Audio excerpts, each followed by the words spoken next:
Trader. Can find out what's going on with Juliet's people.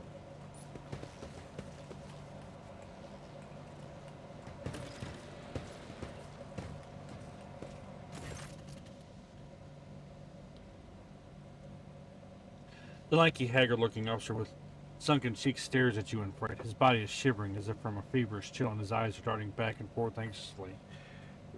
Your ladyship, Rogue Trader, what brings you to our humble ship? Stop shivering like a leaf in the wind, moaned Kay. Answer me, have you seen others like me in this system? If you have, tell me where, when, and under what circumstances your paths crossed and diverged afterward. The officer's eyes widen at the sight of Juliet. His face grows even paler than before, and his lips move in a wordless prayer, unable to utter a word in response. What did you say, Rogue Trader? How would a mere officer know who's standing in front of him? Jai's face changed, and she immediately grips the handle of her weapon. Dira flinches as if from a blow. She turns her head with unblinking eyes, stares at Juliet. Red, where are you going? Where are you going? There is no path. You only think there is. You only think...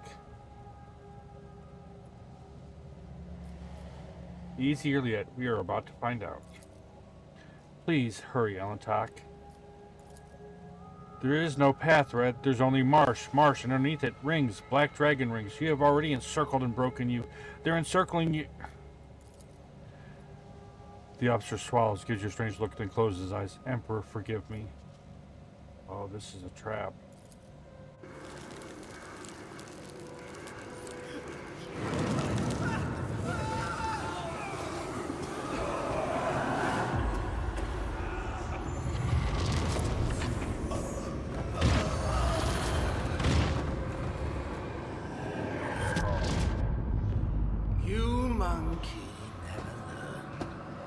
I'm beginning to think that your kind is eager to step into our snares.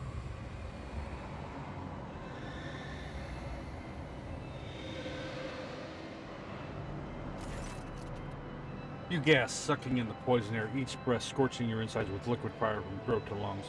Every cell in your body is engulfed in maddening pain, as if you are being doused in molten metal, skinned alive, and subject to yet another form of torture.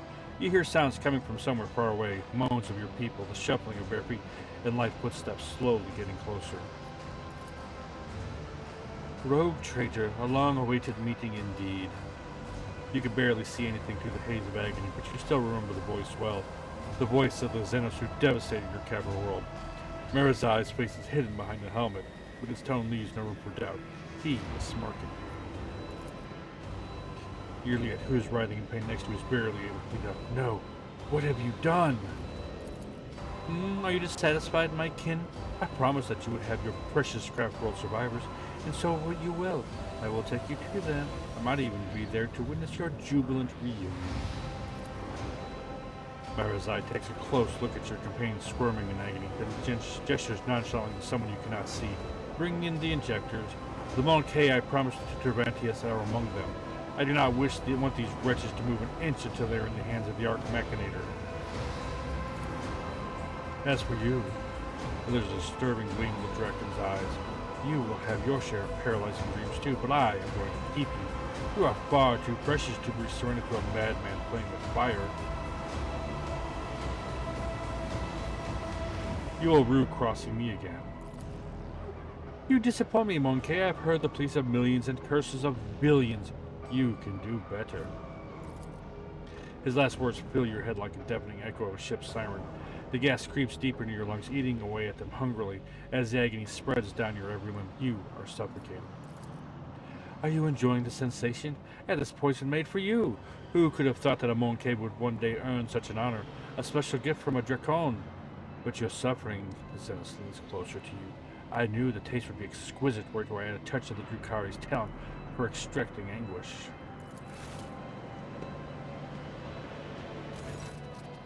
However, there will be time for that later. No matter how I wish to play with you, all one after another, I need you for a purpose, Rogue Trader. Kumarag awaits you. All of you. Mandrakes, take them. Leave none behind.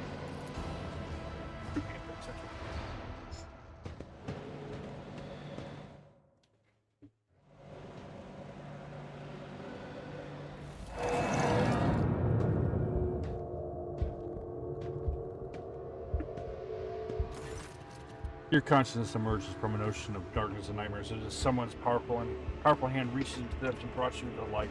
In the dark room, long and angular shadows move around and exchange remarks. One of the shadows approaches you, ripping apart the veil of pain and revealing features that look familiar to you. You are awake, Mon K. Marzai's voice is sickeningly sweet. He is looking at you with idle interest, rolling a soft, milky-colored object from one hand to the other.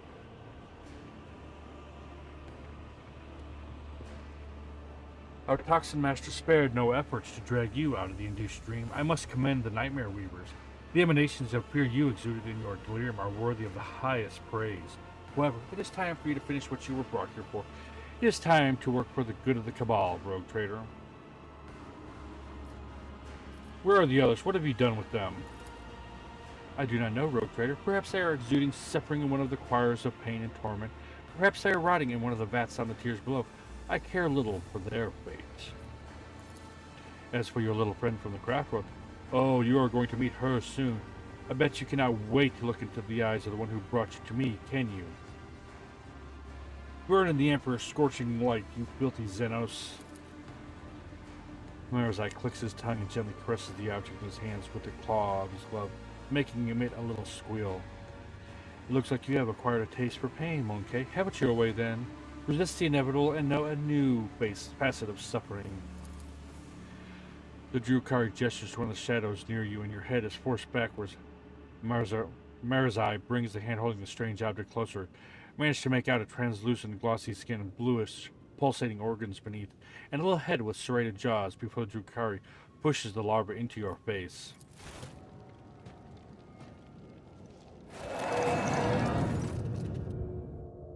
Sensing warmth, the creature springs into motion. A moment later, as it blindly pokes at your skin, discovers your nostril, and rushes forward, stretching the skin and tearing through the mucous membrane.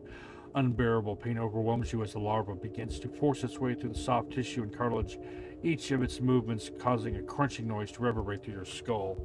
The creature greedily bites into flesh and moves upward, past the bridge of your nose, past your eyes, and then something alien invades your consciousness. Darkness clouds your eyes, but the sensation of an alien presence does not relent. This is not a conscious mind, but something primitive, yet unbelievably strong in its unknowable pursuit. It is crawling around in your thoughts, scratching them with its sides, and changing their shape. Perhaps all this is just a bad dream, a quirk of the intellect exhausted by endless troubles. A calumny of a mind too weak for the burden it was made to carry. A stray light dawns at the edge of your perception.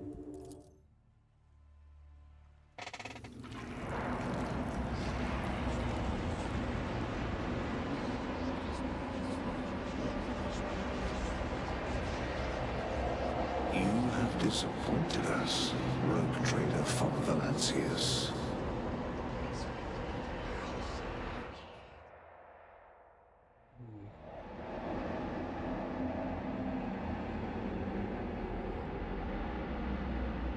Let's not waste time with pleasantries.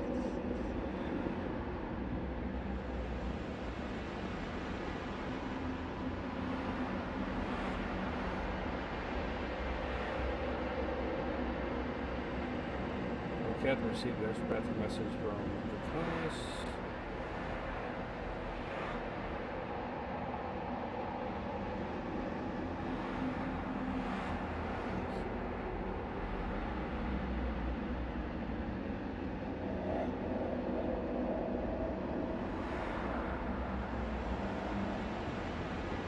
A lot of blood. They identify the breed of Xenos that poses this threat. The Eldari, humanity's ancient and insidious foes. Interesting. Focus all my attention on investigating the attacks across your protector. I suspected that there was something bigger behind the Xenos attacks, but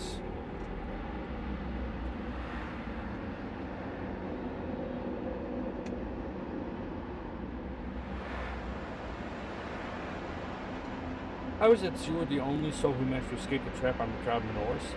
How much truth is there to the rumors that the heretic Kunrad Voiker is spreading about you? I always keep my options open.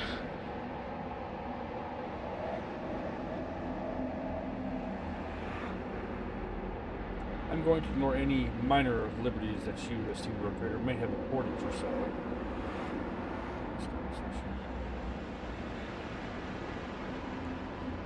Always keep your eye on the prize. Do my eyes deceive me? Explain yourself, Alantek. Why is there a shard of...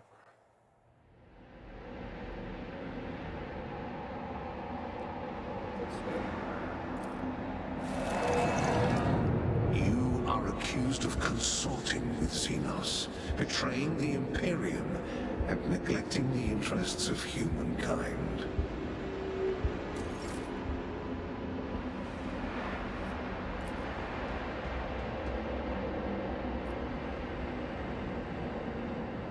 Every exposed air version. Oh, is that our Gentile?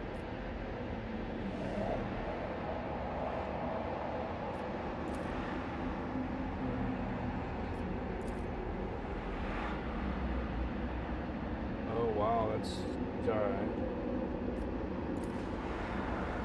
Pascal.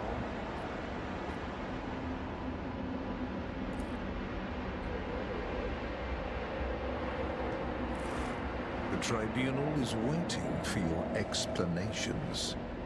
Come closer.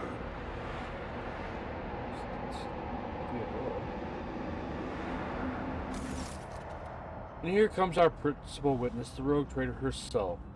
Heinrich gives you a cold look. If the presented evidence was not enough to convince you, her testimony will conclude this confusing case full of both breaking lies and heresy.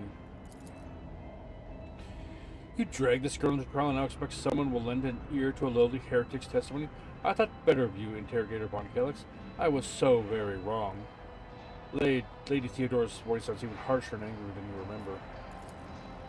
Enough, let her speak. The sooner this business is concluded, the better. Then let us continue. Shielded by the powers of the warrant of trade granted by the Imperium, Theodora von Valencius more than once allowed herself to openly collaborate with Xenos. She plunged her entire protectorate into apostasy and heresy, including the current rogue trader, and went out of her way to prevent the Inquisition and me personally from maintaining order inside the Expanse. Does the rogue trader admit to fraternizing with Xenos, serving them as a puppet and rejecting God Emperor's blessing light for the sake of her heretical desires and base profits?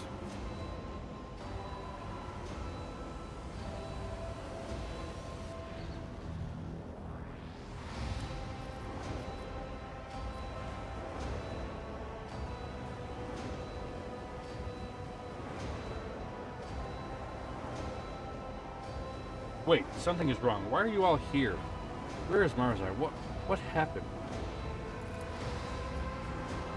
I plead guilty. It was amusing, but the joke has outstayed its welcome. It's painfully obvious this heretic is dancing to your tune. Her words against mine, you had lost before you even unsheathed your blade, Heinrich. Be not worried, dear Lord Captain. It was not my intention to bring up unsupported claims. Heinrich produces a data slate and skillfully manipulates the device until he locates the necessary information.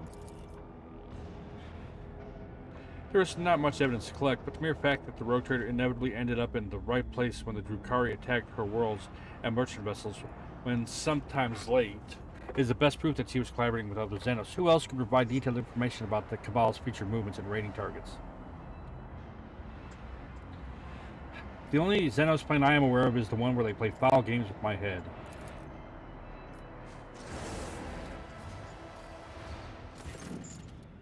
Indeed. What do you think she is talking about? She is obviously trying to disrupt the trial.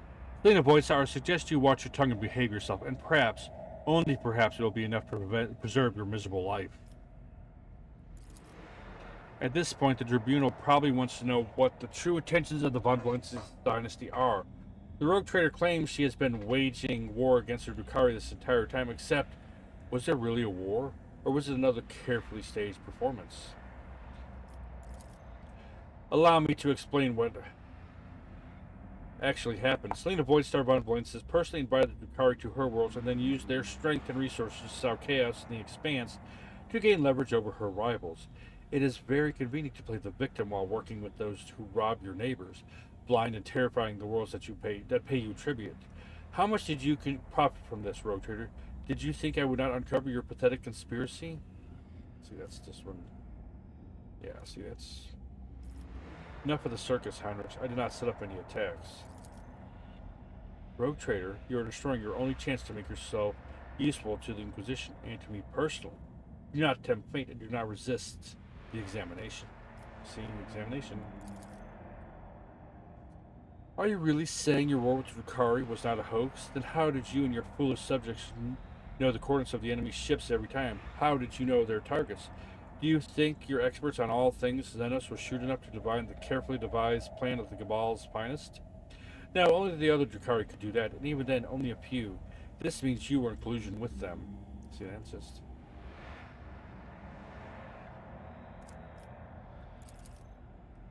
Bull-headed stubbornness does not benefit a woman of your pedigree, Rogue Trader. But since you have decided to deny everything, I will summon another witness. I am sure everyone will find it interesting to explore this sort of story from another angle. If the court so desires, my speech will run like a river and wash away your doubts. I found a shard of my home in the Rogue Trader's chambers. The entire craft world vanished among the stars, the only clue to its face resting in the hands of the Simone K. That's when I began to suspect that she had something to do with the misfortune that had befallen my Crudorak. Do not be deceived by her breed. There is a cunning predator lurking behind the fluttering of her fragile butterfly wings. The Monkey before you was a bizarre amalgamation of qualities not usually inherent in her feeble species. She has mastered the mysteries of many of this world's cultures, the secrets of the universe, and ancient artifacts. The fine art of war, the intricacies of deceit, all are embodied in a single Monkey, however hard it may be to believe. However, the thread that bound our past broke the moment I realized the Monkey's involvement in the disappearance of my home. To flee the Rogue Trader, I tracked down and eliminated her chief tracker who pursued our kin in this part of the galaxy for many years, and thus earned clemency before this court. So Achilles did not simply vanish, you helped him disappear. I say he only had himself to blame. An agent who cannot recognize an impending threat is useless. Not with satisfaction noticing your reaction, or rather lack of it.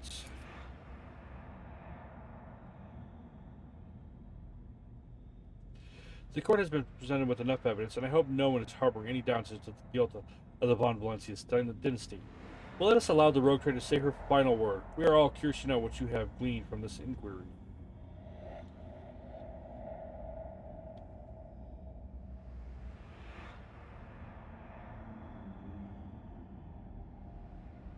I am nothing but a puppet in this charade. Everything that has taken place in this trial is a vicious lie.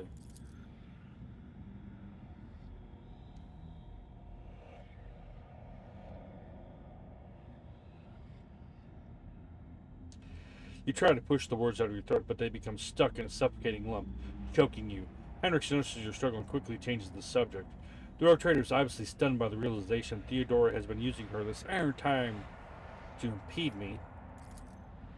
Enough.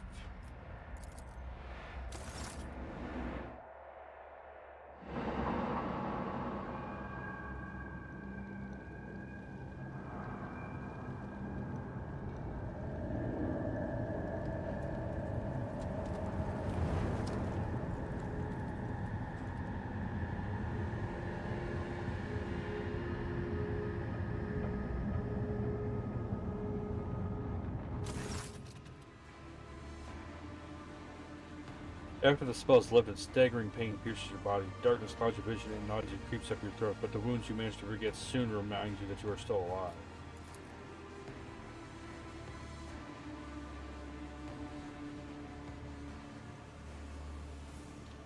Archon Nazcarai.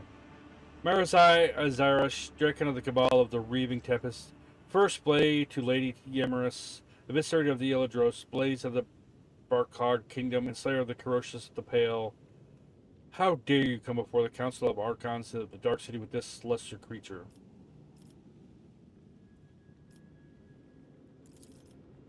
Xenos looks menacing. Perhaps she is the personal guard of the Drukhari sitting on the throne. One half of his face is hidden behind a golden mask with an intimidating visage. The other half is showing a malicious, sharp-toothed leer.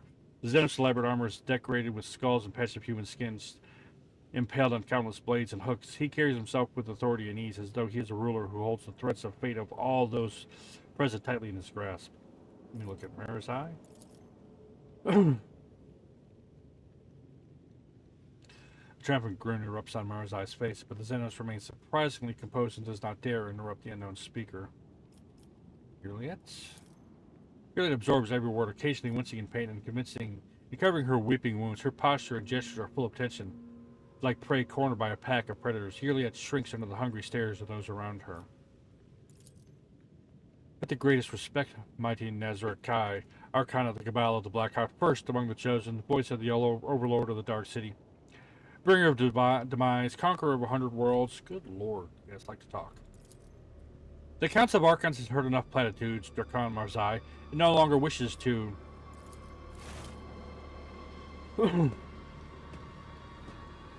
sly intrigues, ruthless chill, jagged ice, something.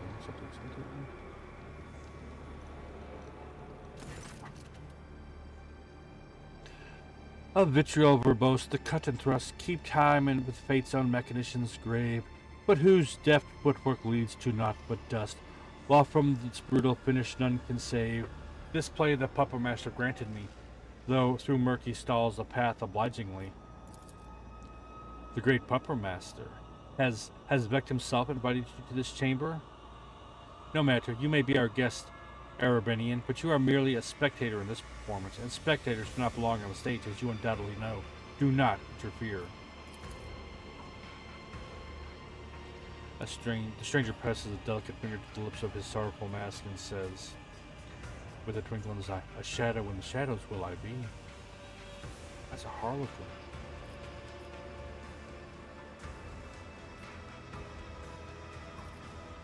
We'll look at the Eldari who interrupted the trial. The bright, motley hollow-suit, the mask hiding its own space, and the graceful subtle movements before you stands a harlequin, another representative of the multifaceted Eldari race. The Xenos catches your eye and nods. For a moment, the play of shadows in the mask appear to twist in an expression to a mischievous grin. I doubt I'll pass this one. Judging by the Archon's reaction, this is a prominent figure in the Drakari hierarchy, but memory fails you. You're not familiar with the Xenos by that name. Stop acting like I am not here. The words fly from your lips when a sharp pain seizes your head in a vice-like grip. Blood and nausea roils inside your throat, and the world starts swaying before your eyes. It looks like the creature Marzai shoved in your head is still suppressing your will with all its might, but you can already feel it approaching its approaching demise. Marzai Azeresh, considering the circumstances, the council finds Archon Urames guilty. The blade of your truth cut through the shadowy veil concealing her transgression.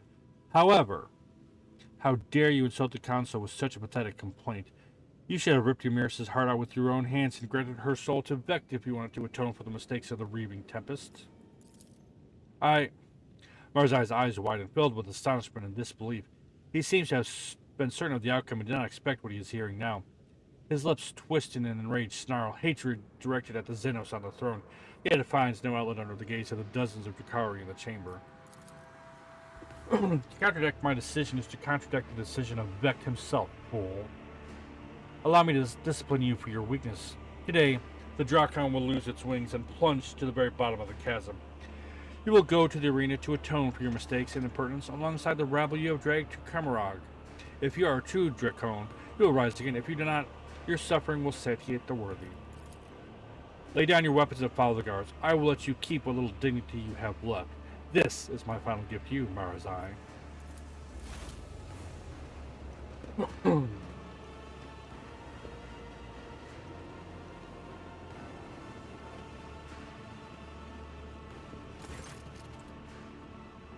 The Archon nods in satisfaction and makes an unfamiliar gesture. The guard draws closer to you. Let us return to you, Urames. The Harlequin's laughter interrupts the Archon and echoes under the vault of the chamber in a resounding baritone. And all the masks upon their marks now stand. The slave of vanity the spire ascends. The thief, the traitor, cast downward by her hand. Unbeknownst to all, their fate depends upon a lead unseen, a player green. The Harlequin leans forward and eyes you with genuine interest. Is this how you treat the hospitality of Camarag, Asbrenian? The Archon angrily balls his fist, the shadow of his wrath hanging over the Eldari interloper like a thundercloud. I thought your words were worth more. You insult me by interrupting the trial again. The Xenos sweeps into a theatrical bow without taking his eyes off Nezarkai's face. You, Archon, speak just a rebuke in truth. Fate's melodies and snarls fantastic have entrapped me here, and when I heard them play, I could not keep my lips from grinning wide. Here comes the hour of shadows to retreat, to where the curtains wait to rise. The laugh, with no beginning, now sends forth the call. It's worse than this.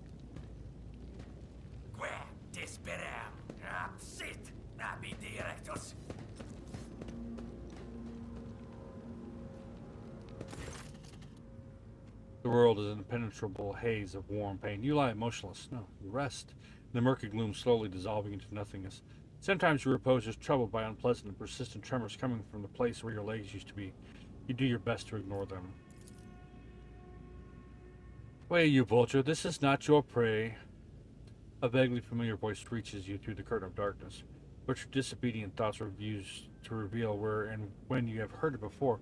Was it just recently, or 100 lifetimes ago? The trembling coming from your legs is replaced with a violent jerking motion. Then it finally stops. From this phantasmagoria retreat, and deftly seize my merchant vagabond, the puppet master strings left dangling, again rise up to take your place and dance.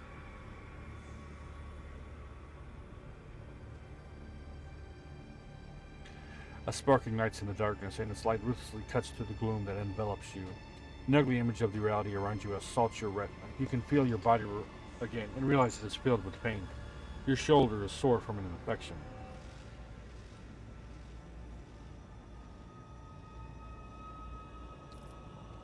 Rogue Trader Selena voice Sarban Blinces lies before you. Kneel and help me to rise.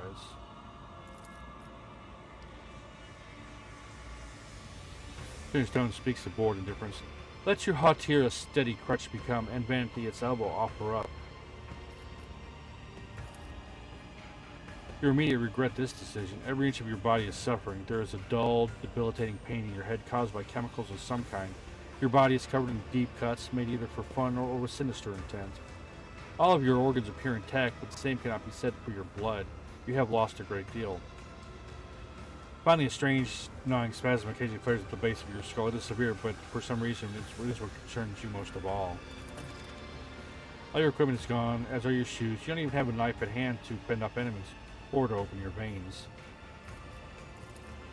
You are surrounded by the dead, numerous corpses, mutilated bodies, and pieces thereof.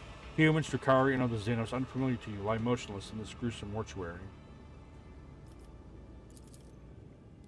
Your eyes refuse to focus on the blurry figure of the person who came to your aid. He appears to be tall, and your mind emphatically refuses to continue. Every moment of concentration causes you suffering. I have seen you somewhere before. Who are you? A dream obscures of death, deliverance, illuminating will, and agony.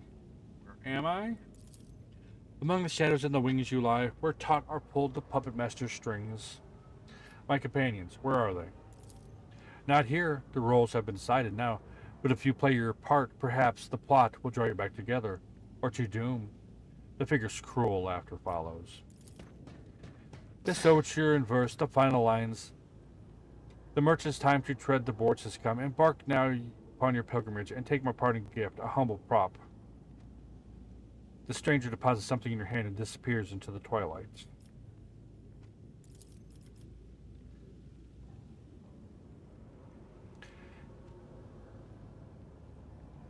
Your body has suffered too much to obey your mind, or rather, that is how it would have been if someone else perhaps, but not for you. You have lived through worse.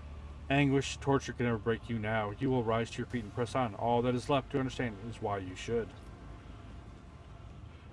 Remember all the people whose lives depend on you. Hundreds of faces flash before your mind's eye. Friends, subjects, and companions. The universe is cruel and full of darkness, and your will and determination are the only barrier between your loved ones and its crushing apathy and brutality. You have no right to die. Not here, not now. Resoluteness floods your veins with incandescent plasma, and you make another attempt to get up. You get up. Yes, your body aches and rebels against you, but your tempted mind is stronger than mortal flesh. You draw yourself up straight and take in your surroundings.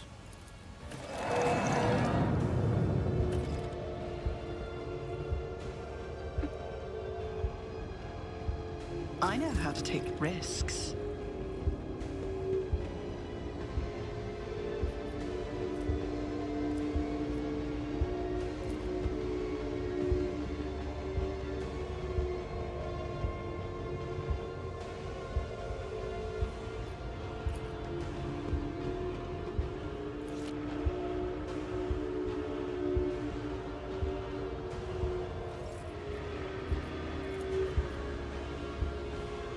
make sure to return the favor one day.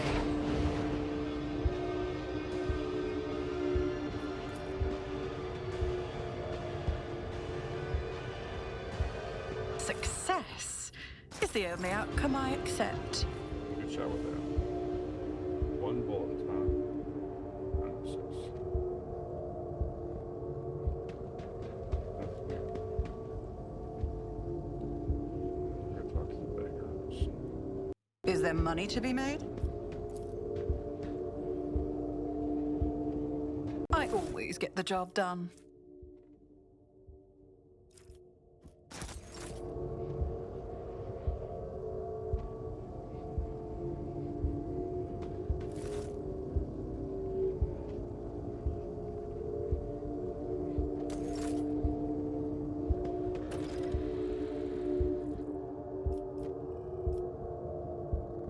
Let us not dawdle.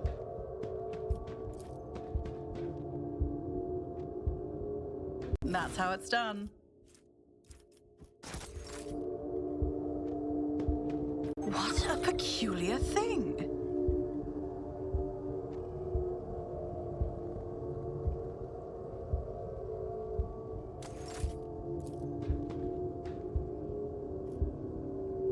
Success is the only outcome I accept.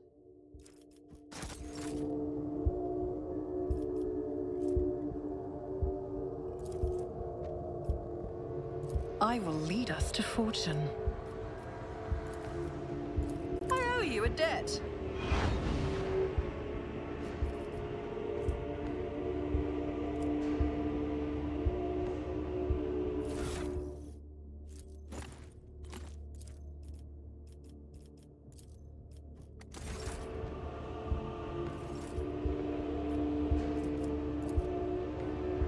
I won't forget this.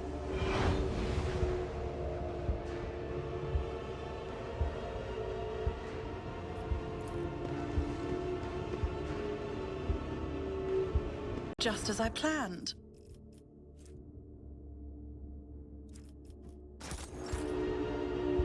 I always have a backup plan. This could be an opportunity. That's how it's done.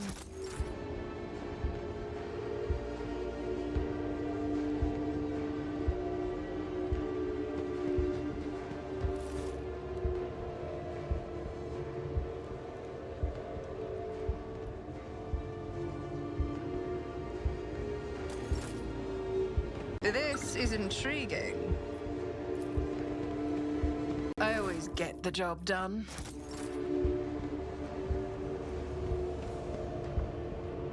I always keep my options open.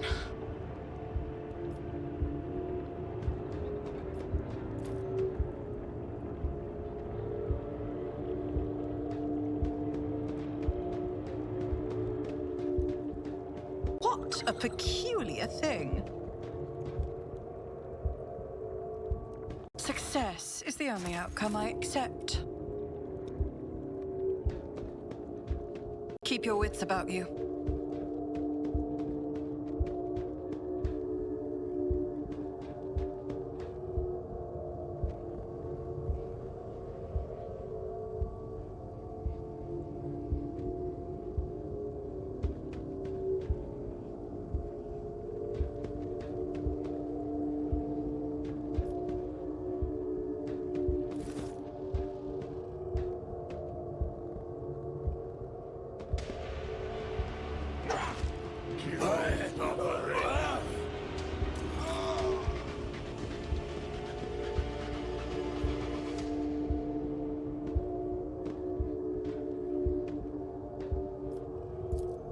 That's how it's done.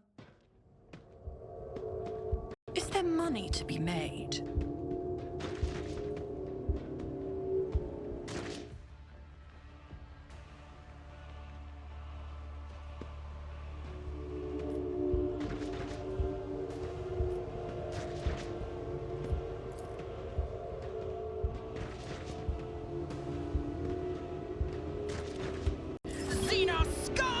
You don't belong in this galaxy! I'll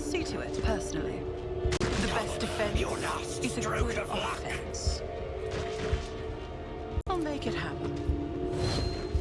On it.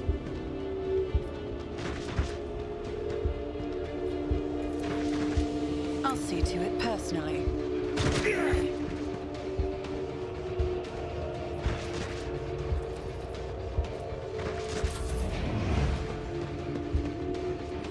My artifice is unsurpassed.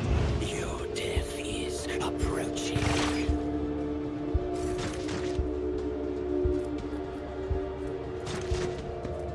It's as good as done.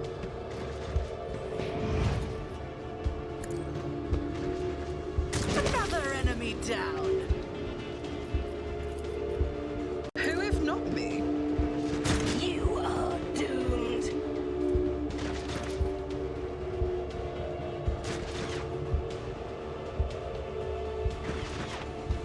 I'll see to it personally. Nobody escapes us. Bow to me. A temporary setback. I'll make it happen. It's as good as done. I'll make it happen. Consider this a taste of what's to come.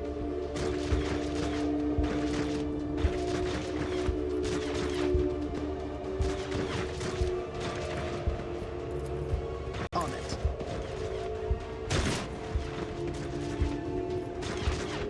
Who, if not me?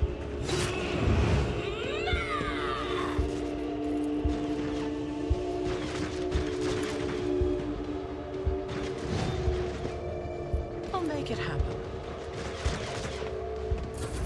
Your suffering will sustain me.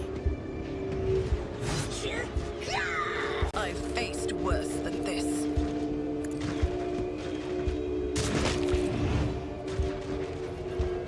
It's as good as done.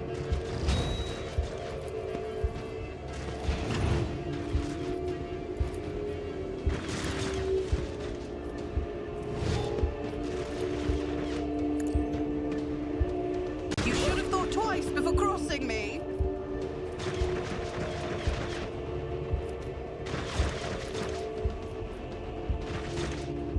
I'll see to it personally.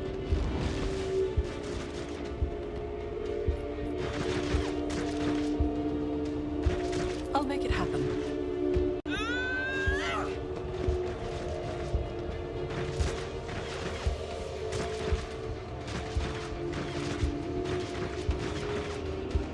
I'll see to it personally. You are mine now. Who, if not me? It's as good as done. I'll see to it personally. Your end was inevitable.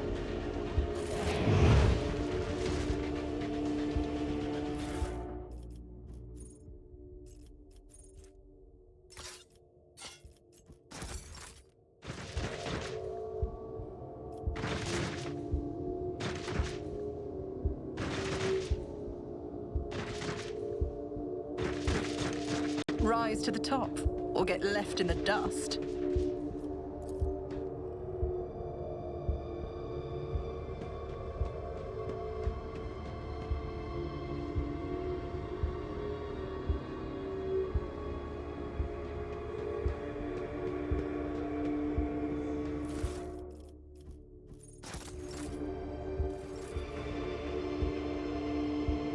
Let us not dawdle.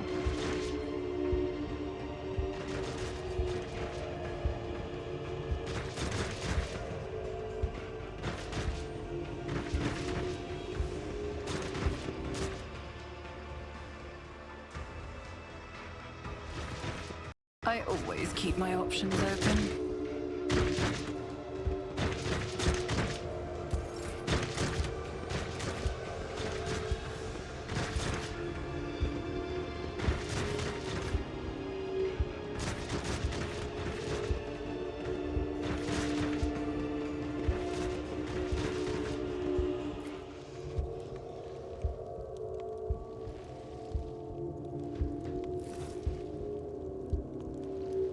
Your wounds barely hurt at all, and your body feels surprisingly light. It can't be good.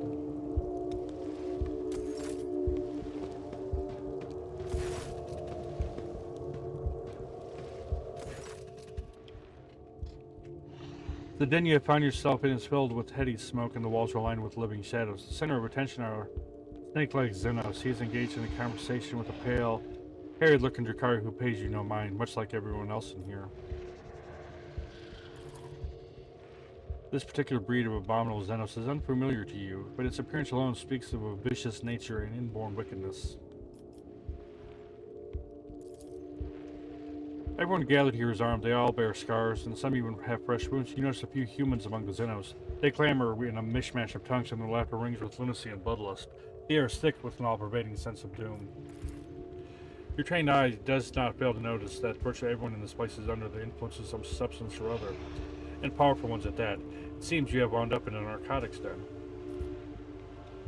So the scouts in this.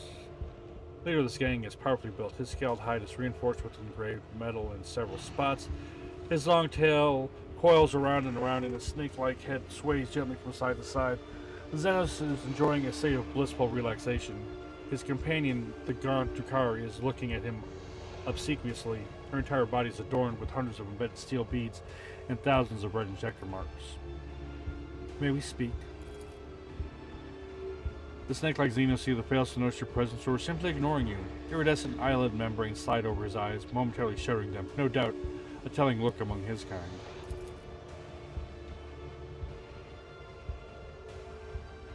Malice wants you to disappear, pathetic whelp.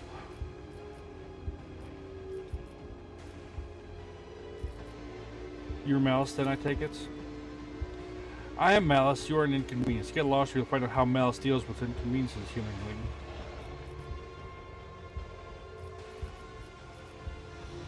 Lovely day we're having, isn't it? Not for you by the looks of it. You are right, I could use the services of a healer. You go and look for them elsewhere. I require aid, I am wounded. What makes you think I care? No, don't answer. I don't care what makes you think that. I can pay you handsomely for your assistance. You have nothing, don't waste my time.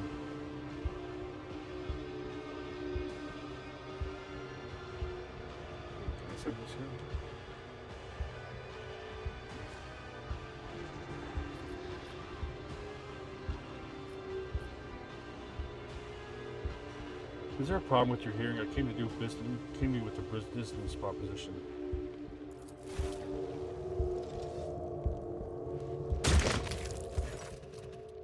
No. The Drakari's head shatters and some of the scraps stick to the snake Xenos' base. You now have his undivided attention, and that of everyone else in this room. Xenos idle apathy drops an instant. His tail curls as he readies himself to strike, but he freezes. His eyes are transfixed on the barrel of the pistol aimed at his face. With a satisfied hiss, he says, I respect the fearless. What do you want? I wish to return to my domain in the Coronis Expanse. Ah, many dream of that. How do you imagine that would work? You think I'm going to take you there in my void ship? I don't have one. I need a healer. And what would you give me in my tomb in return? The little strength you had left in your body is run out. You collapse on the floor in the darkness that nearly extinguishes your mind permanently envelops your vision once more. Hear the drumbeat of your heart. You hear Malice's voice from somewhere far away. Patch up the humanling. She has character. I like those ones.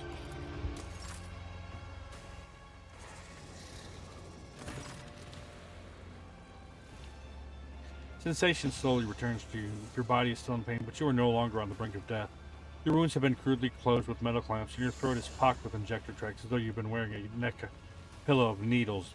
The one who rendered first aid has certainly not a qualified surgeon, someone who would typically be permitted to administer the person of the illustrious rogue trader. Looks like you're back with us. I don't know whether to offer my congratulations or commiserations. The scaled Xenos looks at you without the slightest deference. Thank you for your help. I don't want your thanks, humanly. You will earn back every stimulant I spent on you. As soon as you stand up, you are seized by a strange sense of unreality, as if you are still there in the wicked darkness, and everything around you is merely a twisted mirage. Doubt seeps into your mind like a poison, sundering its contact with your body. You have to make a deliberate effort to hold on to the thought that you are you. What is your mind maggot giving you trouble? I saw it latch onto your spinal cord when you were being patched up. A fat, well-fed grub it was, with lots of teeth. It's dying now. They have a short lifespan, and that means its poison is especially toxic. You'll lose touch with reality from time to time, and when the mind maggot dies, the final dose of poison will make you think your body is not your body at all. Then your heart will just stop beating.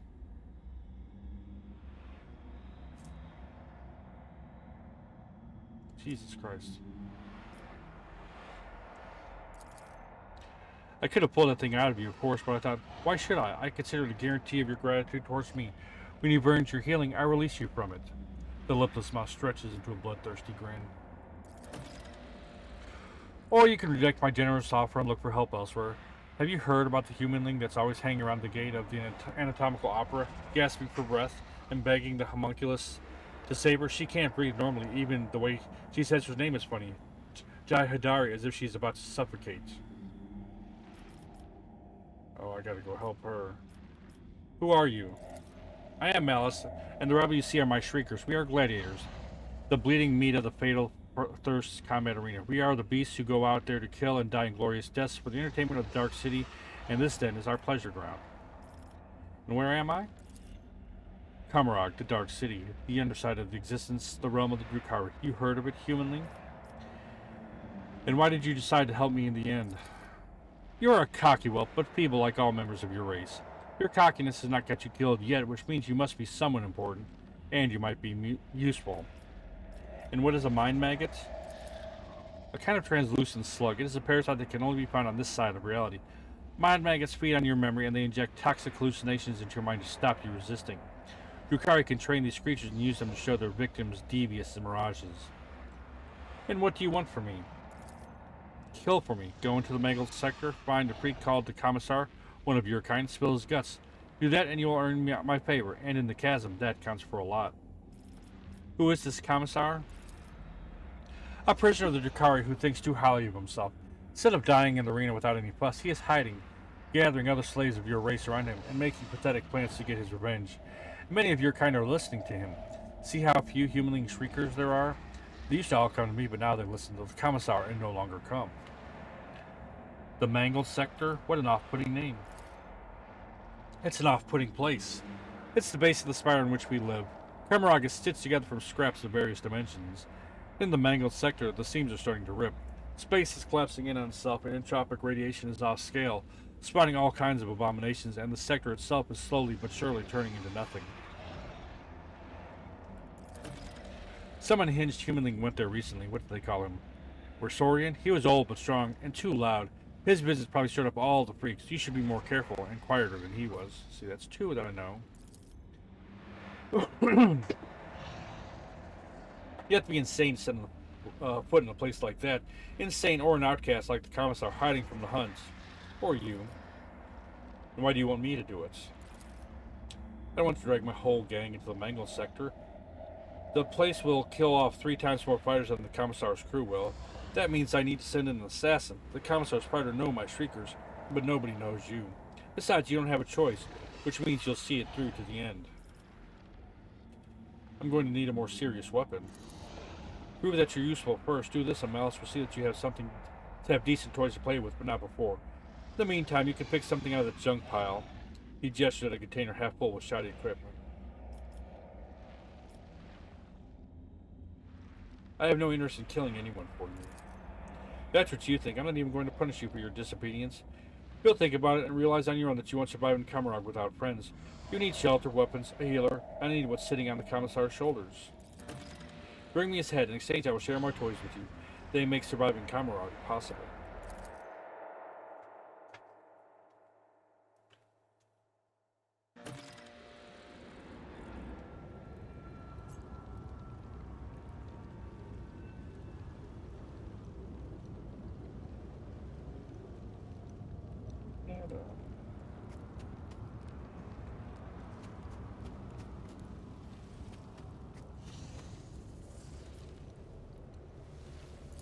I'll learn from this mistake.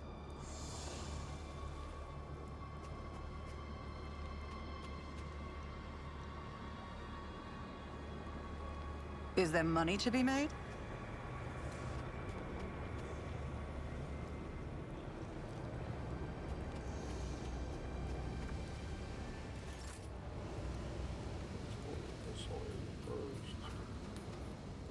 I always keep my options open.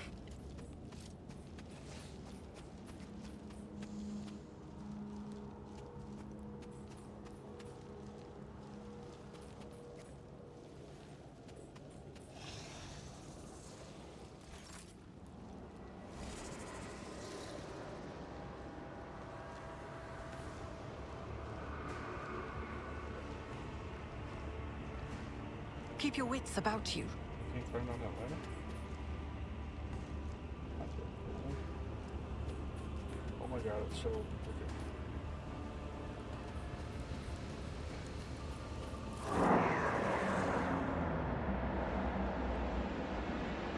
Last I've seen things I was like, wow.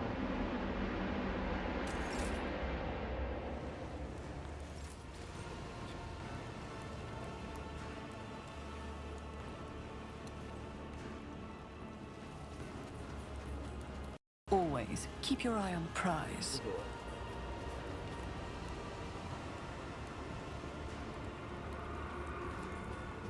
It's for adventure. Alright, this is where we're going to stop for today. I want to thank you guys for watching. I hope you guys enjoyed it. If you are, please leave a like, drop a comment, subscribe, all that good stuff. It means a lot, helps the channel grow, and I do appreciate it. Until next time, love you guys. Hope to see you again soon. Take care, and we'll talk to you later. Bye.